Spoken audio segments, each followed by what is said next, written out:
कुमार जी के खिलाफ anti incumbency बहुत है, लेकिन उनके साथ 10% 15% वोट भी है जी। उनका जो भाजपा का बेस वोट बैंक है वो नीतीश जी से नाराज चल रहा है। जो अपर कास्ट माना जाता है बेस वोट बैंक, वो नाराज चल रहा है। 2020 के चुनाव में देखने को मिला कि सारे अपर कास्ट लोगों ने चिराग पासवान को वोट कर दिया, जिसके कारण नीतीश जी 40 सीट पर आ गए। तो 25 के चुनाव भी यह नाराजगी ना झेलना पड़े, उसी की तैयारी में भाजपा है कि किसी प्रकार से नीतीश जी पर दबाव की राजनीति करके नीतीश जी को गवर्नर बना दिया जाए, राष्ट्रीय राजनीति में लिया जाए और बिहार में मुख्यमंत्री की कुर्सी भाजपा के हाथ में आ जाए। गवर्नर बन के मान जाएंगे नीतीश कुमार, मुख्यमंत्री की कुर्सी छोड़ देंगे, यह भी तो सवाल है। वो तो भतीजे के साथ नजदीकियां दिखाकर बीजेपी को कोई और मैसेज दे रहे हैं। देखिए, मैंने कहा ना, नीतीश जी कुर्सी नहीं छोड़ेंगे, कुर्सी नहीं छोड़ने वाले हैं, मुख्यमंत्री की कुर्सी। और भारत सरकार का मंत्री पद क्यों लेंगे जब भारत सरकार का मंत्री पद छोड़ करके वो बिहार आए थे? रेल मंत्रालय जैसे बड़ा महकमा में रहे हैं, कृषि मंत्रालय रहे हैं, पथ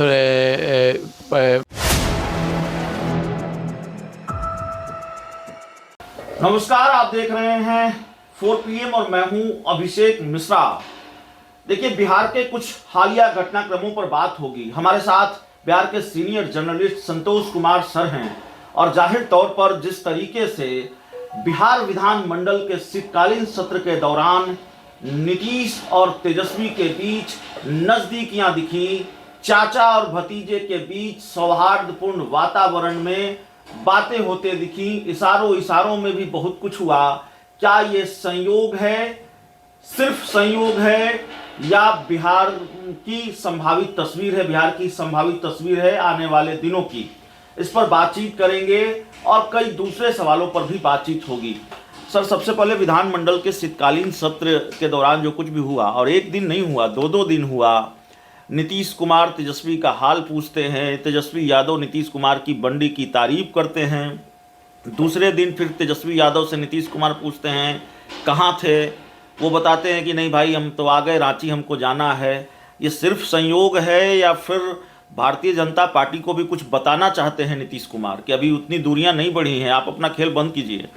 देखिए, निश्चित तौर पर नीतीश कुमार हमेशा एक दरवाज़ा खुला रखते हैं, बातचीत का रास्ता कभी बंद नहीं करते हैं, किसी के भी साथ रहें। चाहे आरजेडी के साथ रहते हैं तो भाजपा के साथ बातचीत का रास्ता नहीं बंद करते, और भाजपा के साथ रहते हैं तो आरजेडी से रास्ता नहीं बंद करते, लोजपा में चिराग पासवान से भी बात का रास्ता नहीं बंद करते हैं। हमेशा बातचीत उनकी जारी रहती है और हमेशा उम्मीद की किरण जगाए रहते हैं सभी लोगों के लिए कि कभी भी हम आपके साथ जा सकते हैं, और एक तरह से वार्निंग भी देते हैं अपने सहयोगी दलों को कि अगर हमारे साथ भीतरघात कीजिएगा, छल कीजिएगा तो हम कभी भी जा सकते हैं। और बार्गेनिंग भी करते हैं, दबाव की राजनीति भी करते हैं। नीतीश कुमार की राजनीति रही है शुरू से कि एक तीर से वो कई शिकार करते हैं जी। अभी ले लीजिए, मान लीजिए आप, भारतीय जनता पार्टी का दबाव है वक्फ संशोधन बिल को लेकर के, तो भाई एक संदेश है कि अगर आप उधर जाइएगा, वक्फ संशोधन बिल पर अगर आप नहीं रोक लगाइएगा तो हम इधर चले जाएंगे। दूसरी तरफ है, जिस प्रकार से भारतीय जनता पार्टी के द्वारा ये मैसेज दिया जा रहा है कि आरसीपी को खड़ा किया जा रहा है, फिर प्रशांत किशोर को खड़ा किया जा रहा है कि नीतीश को कमज़ोर करने के लिए, दूसरी तरफ चिराग पासवान के माध्यम से भी इनडायरेक्ट रूप से कमज़ोर किया जा रहा है। तो इन सब बातों से जैसे आम लोगों के बीच जब चर्चा है तो नीतीश कुमार जी तो मजे हुए पॉलिटिशियन, उनको भी एक एक बात की जानकारी रहती है, उनका भी खुफिया तंत्र है, उनके भी जो तंत्र है उनको जानकारी देते रहती है, तो उनको भी इस बात का एहसास है कि कहीं ना कहीं गठबंधन दल उसके साथ ठग बंधन चल रहा है गठबंधन में। मैं आपको छोटी सी घटना बताता हूँ सर।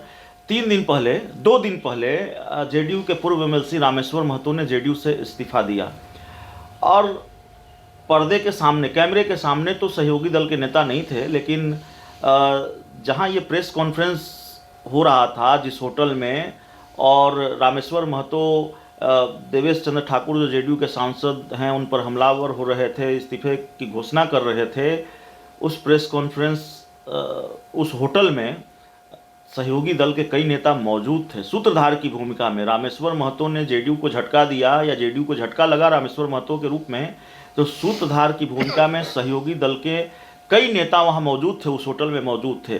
तो सवाल यह भी है कि नीतीश को इन दिनों जो झटके लग रहे हैं उनमें सहयोगी दलों की भूमिका क्यों है? क्यों सहयोगी दल निपटाना चाहते हैं नीतीश को? देखिए, एक कहावत है कि भाईगत सांप छछुंदर मारी। तो भाजपा के लिए नीतीश कुमार ना निगलते बन रहे हैं ना उगलते बन रहे हैं। तो भारतीय जनता पार्टी अब नीतीश कुमार जी के खिलाफ एंटी इनकम्बेंसी बहुत है, लेकिन उनके साथ 10% 15% वोट भी है। जी। उनका जो भाजपा का बेस वोट बैंक है वो नीतीश जी से नाराज चल रहा है। जो अपर कास्ट माना जाता है बेस वोट बैंक, वो नाराज चल रहा है। 2020 के चुनाव में देखने को मिला कि सारे अपर कास्ट लोगों ने चिराग पासवान को वोट कर दिया, जिसके कारण नीतीश जी 40 सीट पर आ गए। तो 25 के चुनाव भी यह नाराजगी ना झेलना पड़े, उसी की तैयारी में भाजपा है कि किसी प्रकार से नीतीश जी पर दबाव की राजनीति करके नीतीश जी को गवर्नर बना दिया जाए, राष्ट्रीय राजनीति में लिया जाए और बिहार में मुख्यमंत्री की कुर्सी भाजपा के हाथ में आ जाए। गवर्नर बन के मान जाएंगे नीतीश कुमार, मुख्यमंत्री की कुर्सी छोड़ देंगे, यह भी तो सवाल है। वो तो भतीजे के साथ नजदीकियां दिखाकर बीजेपी को कोई और मैसेज दे रहे हैं। देखिए, मैंने कहा ना, नीतीश जी कुर्सी नहीं छोड़ेंगे, कुर्सी नहीं छोड़ने वाले हैं, मुख्यमंत्री की कुर्सी। और भारत सरकार का मंत्री पद क्यों लेंगे जब भारत सरकार का मंत्री पद छोड़ करके वो बिहार आए थे? रेल मंत्रालय जैसे बड़ा महकमा में रहे हैं, कृषि मंत्रालय रहे हैं, पथ मंत्रालय में रहे हैं। तो बड़ा बड़ा मंत्रालय छोड़ के मैं काम किए हुए फिर केंद्र की राजनीति में क्यों जाएंगे? हाँ, होम मिनिस्टर मिले तब भले जा सकते हैं, जो भाजपा देगी नहीं। राष्ट्रपति का पद मिल जाए तो भले जा सकते हैं, जो भाजपा देगी नहीं। तो उनके लिए मुख्यमंत्री की ही कुर्सी है। ये जो चीज़ें हुई सर विधानमंडल के शीतकालीन सत्र के दौरान, भारतीय जनता पार्टी को भी मैसेज दे रहे थे कि भाई आप खेल बंद कीजिए, नहीं तो एक दूसरे खेल का दरवाज़ा हमने खोल रखा है। देखिए, नीतीश जी की राजनीति आप 90 से देख लीजिए, हमेशा वो इसी तरह से चलते हैं। जब उनको निकलना रहता है तो वो संदेश देना शुरू कर देते हैं, अप्रत्यक्ष रूप से उनके नेता बोलने लगते हैं और मैसेज देते हैं बातचीत का, चले जाते हैं उनके पास।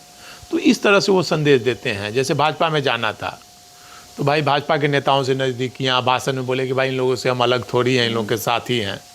तो वो मैसेज देते हैं कि भाई सचेत हो जाओ, और सचेत हुए तो ठीक है, नहीं तो वो रास्ता पकड़ लेते हैं अपना। एक दूसरा